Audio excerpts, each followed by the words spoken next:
Abang ke sini ini untuk mendampingi Yoris dan Danu, seperti apa Pak sih sebenarnya? Ya, jadi Senin kemarin kita sudah tanda tangan kuasa dan ini merupakan tanggung jawab kita sebagai kuasa hukum. Maka hari ini kami dari tim ATS Locom turun ke Subang, langsung ketemu sama keluarga Pak Yoris dan keluarga Pak Danu. Tujuannya adalah pastinya kita akan investigasi, mencari kebenaran-kebenaran, mencari info-info, dan kita juga harus ikut membantu kepolisian untuk mencari siapa sebenarnya pelaku yang benar-benar valid lah.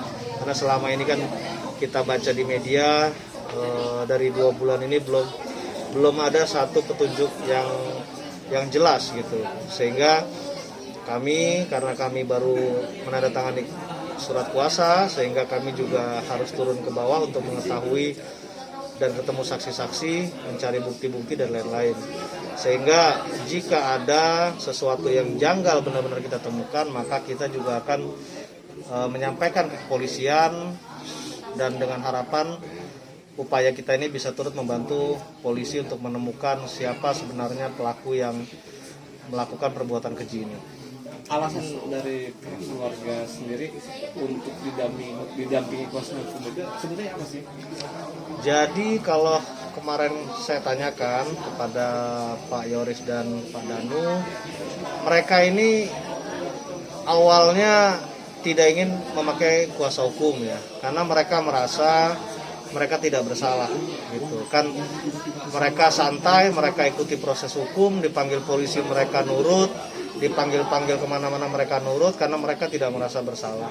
Ketika sudah 2 bulan ini, mereka sudah mulai mengalami tekanan yang luar biasa, ketakutan yang luar biasa, apalagi baca konten-konten media, ada yang mendukung dia, tapi ada juga yang mulai berani mengklaim bahwa dia bersalah. Nah ini kan pastinya seumur Danu yang baru 21 tahun, saya yakin gejolak psikologisnya luar biasa, sehingga Pak Yoris, Danu akhirnya memutuskan untuk mencari kuasa hukum untuk bisa agar terlindungilah hak-haknya sebagai manusia gitu.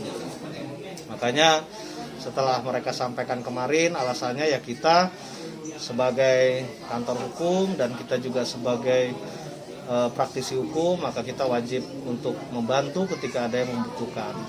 Jadi alasannya sudah jelas, mereka berdua merasa di 2 bulanan ini sudah mulai merasa shock lah dan ketakutan yang luar biasa gitu.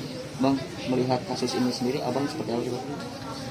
Kalau saya melihat kasus ini dan kita juga kemarin sudah coba gelar, kita pelajari dari konten-konten media yang ada, dari Tribun News sendiri, dari Kompas dan lain-lain, maka kami yakin setelah juga kami investigasi ke Danu dan Yoris, ya kedua orang ini kami yakin bukan pelaku dan tidak melakukan itu gitu, sehingga ya patut kita bela.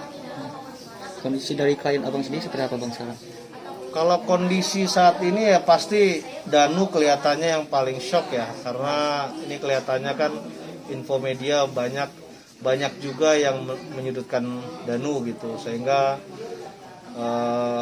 kelihatannya psikologis Danu ya paling tertekan di sini. Kalau Kang Yoris ini juga sama, saya rasa, apalagi ini adalah almarhum ibu dan almarhumah ibu dan almarhumah adik kandungnya gitu ya, sehingga mungkin kegelisahan Kang Yoris inilah yang sampai sekarang pelaku belum bisa ditemukan gitu loh, sehingga beliau pengen segera ini ditemukan gitu.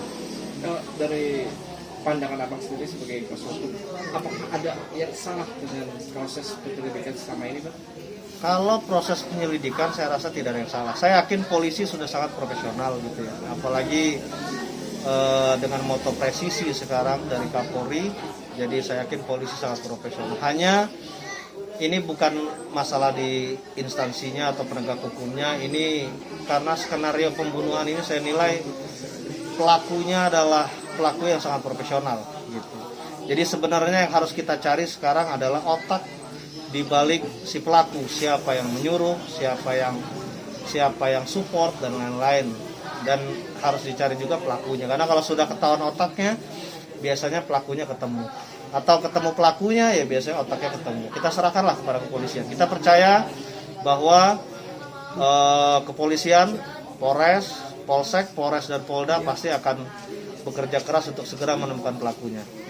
Untuk total tim sendiri ada berapa nih Bang yang mendampingi Ayori sama Daniel? Ya, kalau kemarin sudah tanda tangan kuasa ada 10 advokat yang sudah tanda tangan kuasa, dan sebetulnya rekanan-rekanan kita semua yang punya IBA atas kejadian ini dan sama-sama ikut memonitor kasus ini banyak juga yang membela. Jadi kalau kita buka siapa yang mau bela Danu dan Ayori, saya yakin banyak sekali gitu. Tapi di atas kertas kita sudah tanda tangan kuasa ada 10 pengacara dari kantor ATS Law Firm and Partner. Cukup. Selanjutnya nanti kita tunggu perkembangan ya. Nanti kita info lagi. Terima kasih.